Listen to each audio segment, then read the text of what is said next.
Hello students, आपके सामने ये एक क्वेश्चन है और ये क्वेश्चन 2024 के कंपार्टमेंट एग्जाम में आ चुका है। क्वेश्चन है find the coordinates of the point which divide the line segment joining A and B into 4 equal parts. Question में क्या कहा है कि आपको एक लाइन सेगमेंट बनाना है। लाइन सेगमेंट सिंपली एक लाइन होती है ये, और ये जो लाइन है ये कैसे बनेगी अगर आप ए और बी को ज्वाइन करेंगे। तो ए और बी कहाँ है, ये मैंने ए मान लिया -2, और मैंने यहाँ पर ये बी मान लिया जो कि आपको कितना दे रखा है 2, 8। आपसे कहा है कि इन दोनों पॉइंट्स को अगर आप ज्वाइन करते हैं तो आपको मिल जाता है एक लाइन सेगमेंट। ये रहा वो लाइन सेगमेंट जिसकी यहाँ पर बात कर रखी है। इसके बाद आपसे ये कहा है कि इस लाइन सेगमेंट को कितने पार्ट्स में डिवाइड किया गया है, 4 इक्वल पार्ट्स में डिवाइड किया है। तो वो points, find the coordinate of the points, वो पॉइंट्स आपको फाइंड करने हैं जिसने 4 पार्ट्स में डिवाइड किया है इस लाइन सेगमेंट को। तो ये रहा वो लाइन सेगमेंट। अगर इसको पॉइंट्स 4 पार्ट्स में डिवाइड करते हैं तो वो पॉइंट्स कहाँ होंगे, एक पॉइंट यहाँ होगा, एक पॉइंट यहाँ होगा, एक पॉइंट यहाँ होगा। 3 पॉइंट्स होंगे जो इस लाइन सेगमेंट को 4 इक्वल पार्ट्स में डिवाइड करेंगे। देखिए आपको यहाँ पर 4 पार्ट्स मिल चुके हैं। तो अब हम क्या करेंगे, एक एक करके हर एक कोऑर्डिनेट को यहाँ पर फाइंड करने की कोशिश करेंगे। तो सबसे पहले हम क्या करते हैं, ये बीच वाला फाइंड कर लेते हैं। बीच वाले के कोऑर्डिनेट में अभी के लिए XY मान लेता हूँ। ये बीच में है, कैसे पता, क्योंकि क्वेश्चन में कहा है कि ये सारे के सारे पार्ट्स इक्वल हैं। तो अगर मैं इस लेंथ को 1 मान लेता हूँ, अब आप सोचेंगे 1 क्यों माना, आप कुछ भी मान सकते हैं, आप 2 भी मान सकते हैं। तो क्योंकि पार्ट्स इक्वल है तो ये भी 1 होगा, ये भी 1 होगा और ये भी 1 होगा। तो आप देखिए इस 1 के लेफ्ट हैंड साइड वाला पार्ट है 2, इस पॉइंट के राइट हैंड साइड वाला पार्ट है 2। इसका मतलब ये यहाँ पर क्या है, मिड पॉइंट है। तो अगर तुम्हें ये पॉइंट यहाँ पर निकालना है तो आपको मिड पॉइंट का फॉर्मूला लगाना पड़ेगा, जो कि होगा x1 प्लस x2/2 होगा y plus y1 plus y2/2।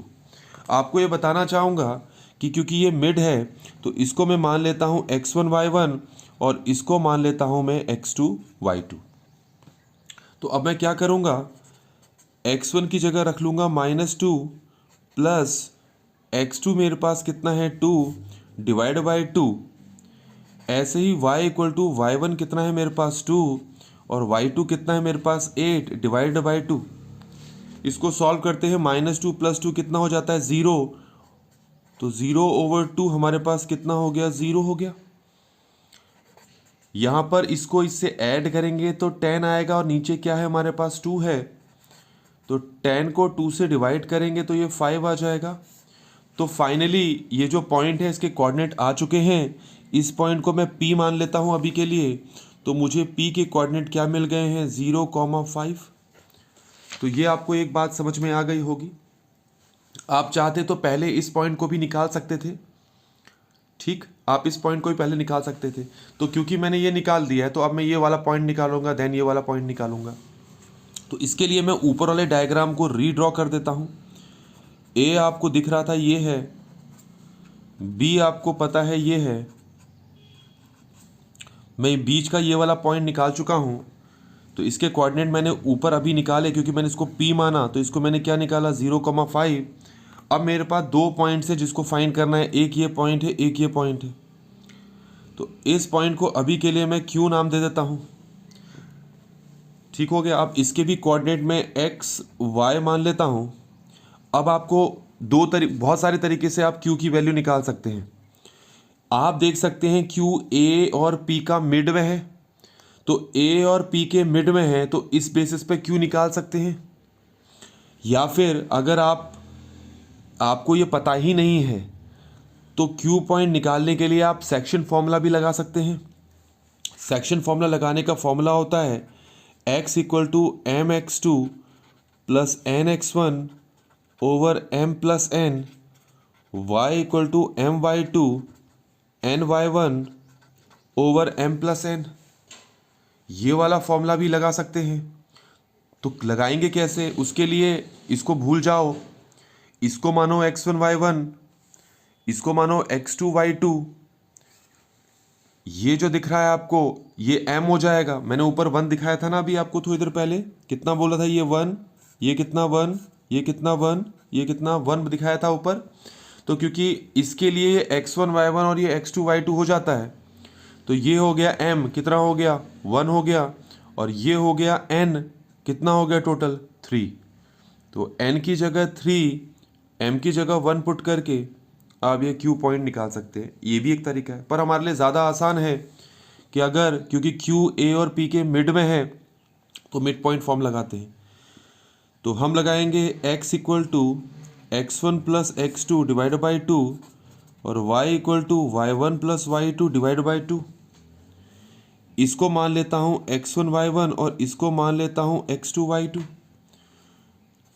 तो अब आप देख सकते हैं x1 कितना है -2 है, x2 देख सकते हैं कितना है 0, डिवाइड बाय कितना हो गया 2।